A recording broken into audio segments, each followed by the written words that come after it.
అందరికీ నమస్కారం. ఈరోజు మనం తెలుసుకోబోయే కథ దానం, త్యాగం, సత్యం ఎంత గొప్పవో చెప్పే మహోన్నతమైన కథ. ఒక రాజు, ఒక పావురం, ఒక డేగ. చివరికి దేవతలే ఆశ్చర్యపోయేలా చేసిన ఆ రాజు ఎవరో తెలుసుకుందామా? అతడే మహాదాత శిబి చక్రవర్తి. శిబి చక్రవర్తి ఎంతో ధర్మపరుడు. ఆయన రాజ్యంలో ఎవరూ ఆకలితో ఉండరు. ఎవరైనా సహాయం అడిగితే ఖాళీ చేతులతో పంపించడు. ఒకరోజు రాజు సభలో కూర్చొని ఉండగా ఒక చిన్న పావురం భయంతో వణుకుతూ వచ్చి ఆయన ఒడిలో పడింది. రాజా, నన్ను కాపాడండి, నన్ను రక్షించండి అంటూ బతిమాలింది. శిబి చక్రవర్తి దానిని ప్రేమగా చూసి, భయపడకు, నా దగ్గర ఉన్నంత వరకు నీకు ఎలాంటి ప్రమాదం రాదు అని మాటిచ్చాడు. అంతలో ఒక పెద్ద డేగ అక్కడికి ఎగిరి వచ్చింది. ఆ డేగ కోపంగా ఇలా అంది, రాజా, ఆ పావురం నా ఆహారం, దాన్ని నాకు అప్పగించు అని అనింది.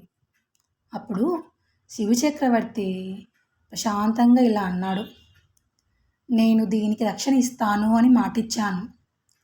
ఇది కాక ఇంకేదైనా అడుగు. అప్పుడు డేగ నవ్వుతూ, అయితే ఈ పావురం ఎంత బరువు ఉంటుందో అంత బరువు ఉన్న నీ మాంసాన్ని నాకు ఇవ్వాలి అని చెప్పింది.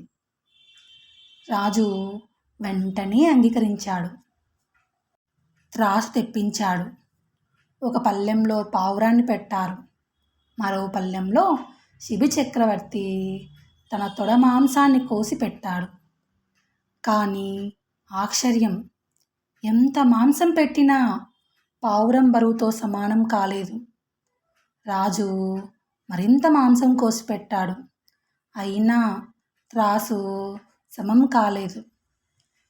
చివరికి శిబి చక్రవర్తి ఇలా అన్నాడు, ఈ పావురం ప్రాణం కాపాడడానికి నా శరీరం అంతా తీసుకో, కానీ దీనిని వదిలేయి అని చెప్పిపోయి తాసులో కూర్చున్నాడు.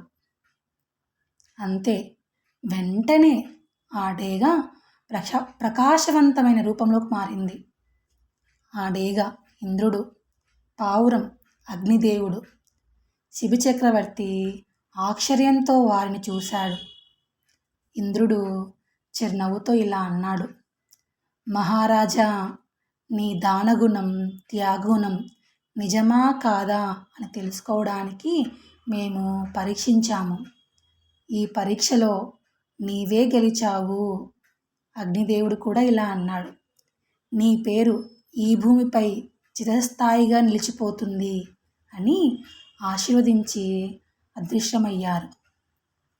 ఫ్రెండ్స్, ఈ కథ మనకు ఒక గొప్ప విషయాన్ని నేర్పుతుంది.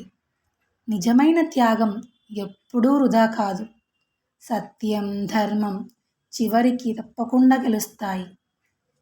ఈ స్టోరీ వల్ల మనకేమర్థమవుతుంది? ఎప్పటికైనా సత్యమే గెలుస్తుంది. ఈ కథ మీకు నచ్చితే వీడియోకి లైక్ చేయండి, మీ ఫ్రెండ్స్తో షేర్ చేసుకోండి. ఇలాంటి మరిన్ని తెలుగు నీతి కథల కోసం నా ఛానల్ సబ్స్క్రైబ్ చేసుకోండి ప్లీజ్.